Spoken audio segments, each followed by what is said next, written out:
Yahweh, soberano Pai Celestial. No poder do nome do nosso Senhor Cristo Jesus, nos abençoa e nos guarda, nos ilumina e nos guia por um bom caminho. Aleluia, amém. Estudo Bíblico. 1 Coríntios 7 verso 22. Introdução. O capítulo 7 de 1 Coríntios aborda questões complexas relacionadas ao casamento, celibato e relacionamentos, respondendo a perguntas específicas da Igreja de Corinto.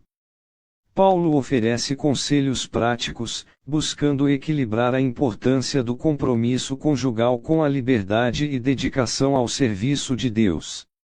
O versículo 22, em particular, traz uma perspectiva surpreendente sobre a liberdade e a escravidão no contexto da fé cristã, transcendendo as condições sociais da época. Este versículo é crucial para entender a verdadeira liberdade que encontramos em Cristo, independentemente de nossa situação terrena. Contexto histórico. A Igreja de Corinto estava inserida em uma sociedade greco-romana marcada por grandes desigualdades sociais, incluindo a escravidão. A escravidão era uma realidade comum e afetava diversas áreas da vida. Dentro da comunidade cristã, havia tanto pessoas livres quanto escravos. Paulo, ao abordar o tema do casamento e do estado civil, reconhece essa diversidade social. Ele não incentiva uma revolução social imediata para abolir a escravidão, mas sim, exorta os crentes a viverem sua fé de forma autêntica, independentemente de sua condição social. A preocupação central de Paulo é a dedicação a Deus e o serviço ao reino, não a alteração imediata das estruturas sociais. O capítulo demonstra uma preocupação em como os crentes devem viver em santidade e fidelidade a Cristo, independentemente de seu estado civil ou social.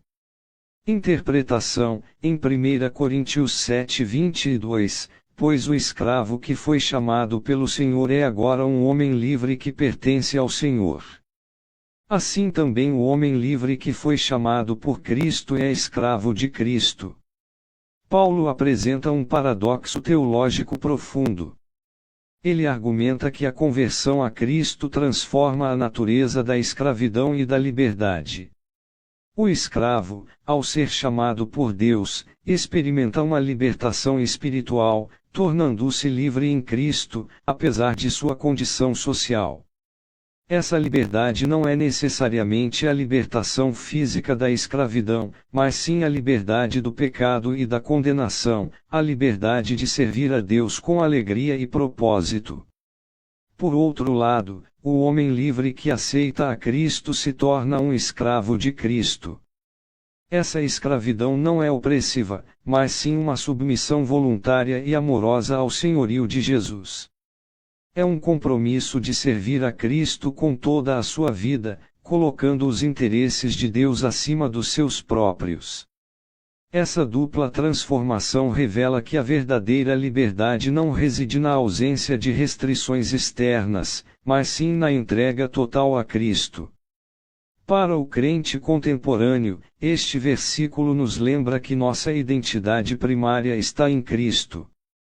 Independentemente de nossa situação social, profissional ou pessoal, somos chamados a viver como pessoas livres em Cristo, servindo-o com alegria e dedicação. A escravidão de Cristo nos liberta da escravidão do pecado, do egoísmo e da busca por aprovação humana, capacitando-nos a amar a Deus e ao próximo de forma genuína. A mensagem central do versículo é que a nossa relação com Cristo transcende as circunstâncias terrenas, transformando a nossa perspectiva sobre a liberdade e a servidão. Veja as referências cruzadas. Gálatas 5 verso 13, Irmãos, vocês foram chamados para a liberdade. Mas não usem essa liberdade para dar ocasião à vontade da carne, ao contrário, sirvam uns aos outros mediante o amor. Este versículo complementa 1 Coríntios 7:22, mostrando que a liberdade em Cristo não é uma licença para o pecado, mas sim uma oportunidade para servir uns aos outros em amor. A verdadeira liberdade se manifesta no serviço abnegado.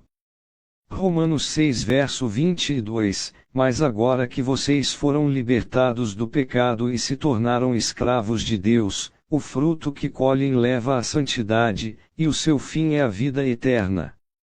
Este versículo reforça a ideia de que a escravidão de Deus é uma libertação do pecado e uma jornada em direção à santidade e à vida eterna. Ele demonstra que a nossa submissão a Deus não é uma restrição, mas sim um caminho para a plenitude e a alegria.